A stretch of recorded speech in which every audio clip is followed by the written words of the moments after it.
Today I'm going to let you know what kind of weapon I carry every day on me while I'm out and about, and what kind of weapon I have on my nightstand for home defense. This is a question I get very often from guys who are kind of new to carrying a weapon on them, or maybe new to owning a gun. And I explained to them that when I was in medical school, I didn't know anything about guns. I was, had a little bit of knowledge. And then I became a police officer, started shooting a little bit more often. However, I wasn't learning much from the police officers I worked with because they were all horrible at shooting. So I had to spend tens and tens of thousands of dollars of my own money to go train with some high-level operators. These are Navy SEAL Team 6 operators, Delta guys, Army Rangers, and I learned from them what they do. Now, I was learning from them how to clear a house and work in and around a vehicle and things like that. However, when you spend time with these people and you learn what they're, you're having dinner with them, you're having lunch with them, you learn what they do. What do they carry off, not off duty, but what do they carry every day for their EDC? And what do they have in their home for home defense? So I took little tidbits from everyone, and I kind of did my own thing. You might learn the same things and hear the same things and do something different that works for you.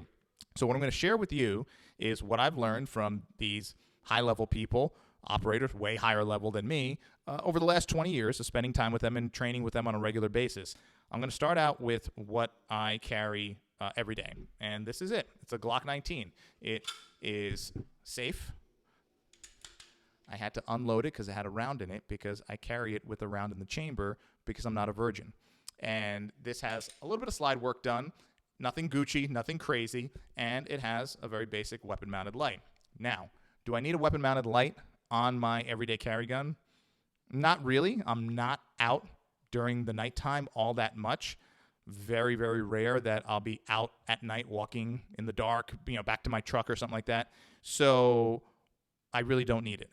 And if it wasn't there and I was in a situation where someone was approaching me and I need to draw the weapon and fire, I'm pretty good with my sights, and there are night sights on here, so I wouldn't miss. I'm confident. 20 years of shooting. However, it is nice to have, and I also feel like the weapon shoots a little flatter with that on, so it's just a personal preference. But people say, do I need a light? I say no.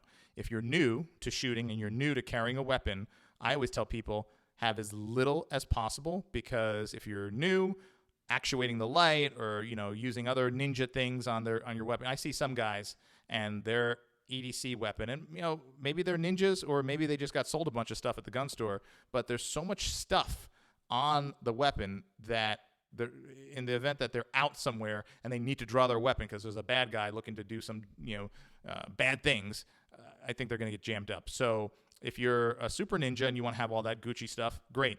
However, if you're new, which this video is for, I would say just keep this as plain as possible and just don't have any distractions. Of course, training is the most important thing. We're going to get to that later. So that's it. Glock 19 with a little weapon light. Weapon light not required. Now, I have a holster that's specific for this weapon, and I carry this appendix. It's just where I'm comfortable when I'm in my truck, when I'm out and about.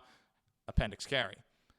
Everyone has their reason why, and that's a whole nother video. Me personally, that's where I carry it. I'm not saying that's where you have to. I'm just sharing my opinion of what I do, and you do what's good for you. I would say 90% of the time, appendix. 10% of the time, I have crossbody bag with the quick access to open, and this is one of the 221B prototypes. We have multiple bags at 221B Tactical that you could use for off-body carry. When do I carry off-body? When would I use something like this? I would say about 10% of the time when I'm wearing shorts that aren't conducive to having the appendix carry, or I'm wearing some kind of outfit that isn't conducive to carrying appendix. That's it. Like I said, maybe 10-12% of the time, I have that crossbody. I'm ready to go. It remains in the same holster in that bag, very easy to get to, and I do practice. I do practice at the range, drawing from my appendix holster, and I practice at the range, drawing from the crossbody bag. Very important. However you carry is how you should train. If you are carrying appendix or you're carrying somewhere on your body, you should not be going to the range and just be shooting your weapon off of the bench, picking your weapon off the bench, firing, and that's it. You should practice the draw as well. Very important. And for at home, I think you should dry fire. Dry fire training has come a long way. This company Vanish, who is amazing, They have this product. This is not sponsored. I'm just telling you what I use. They have this product where you could do dry fire training at home, and it actually gives you audible feedback. Sounds like you're hitting steel. So you mount this thing down on the wall, and you shoot, and you hear this ping, and it's great dry fire training. Amazing product. You guys should check them out and get those reps in. Draw from your holster at home. Draw from your, if you're going to use an off-body carry bag, draw from that at home and do your dry fire training there. And if your range allows it, do it there. Now, why don't I use that as my nightstand weapon for home defense? My nightstand weapon for home defense is a Sig Sauer, and you'll see on the Sig Sauer, clear and safe, because my parents aren't siblings. I have a red dot on here, and I have a light. Why? Because if I hear a bump in the night and I wake up, I'm going to want quicker target acquisition. My house is going to be pitch black. If I'm walking back to my truck in a parking lot, most likely there's going to be ambient light around, not like in the twilight zone where it's going to be pitch black. But if I wake up in the middle of the night, there's a very good chance I'm going to be looking at pitch black. So I have that, and I have the light for obvious reasons. Now, I don't have this on my everyday carry weapon because I don't want anything that's going to grab material, snag on my shirt, snag on the bag or anything. I want it to be clean and streamlined as much as possible. Even with 20 plus years of shooting, I still want to reduce the likelihood of anything like that happening. So I don't have any of this on that EDC weapon. This is all I have. Yeah, I see guys who their at-home gun is Gucci as well with 19,000 things on it. No, just keep it simple, keep it clean, and readily accessible. Of course, your situation is different than mine. I'm sharing my situation. I don't have little kids running around. I don't have any of that to worry about. So this stays right on my nightstand, right next to my Bible. So I don't have to worry about that. And when I come home, this comes off my body and goes into a position on the other side of my home. That way, I never have to cross the threshold of my front door to get to the bedroom to get this off the nightstand. This is always in the other part of the home with other weapons as well. So I'm never going to be in a situation where maybe someone's at my door or I see someone going by a window or something, and I now have to run to the bedroom to get my firearm. Nope. I'm going to have ready access to this and 2 other weapons. So that's why this doesn't even come into the bedroom. And then when I leave the house, it goes on me, or it will go into the bag if it is an off-body carry day. Training is the most important. Doesn't matter what weapon you have or how much you spend on it or what ninja tools it has on it. If you don't train and you're not familiar with that weapon system, you're not going to have success in the event an event occurs and you need to draw that weapon. So when people say, oh, the first question I get from guys who are new to this, they want to start carrying a weapon on their body every day, and maybe they want to get something in their home. And the first question people ask is, what kind of gun should I get? Or what gun should I get? What brand should I get? And I tell people the brand that you're going to feel comfortable with, the brand that you're going to actually be able to draw and fire and hit the target. That's it.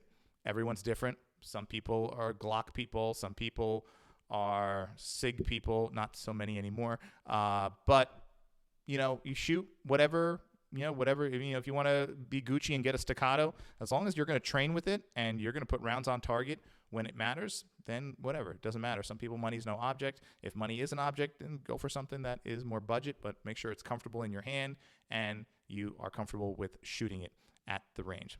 Most important.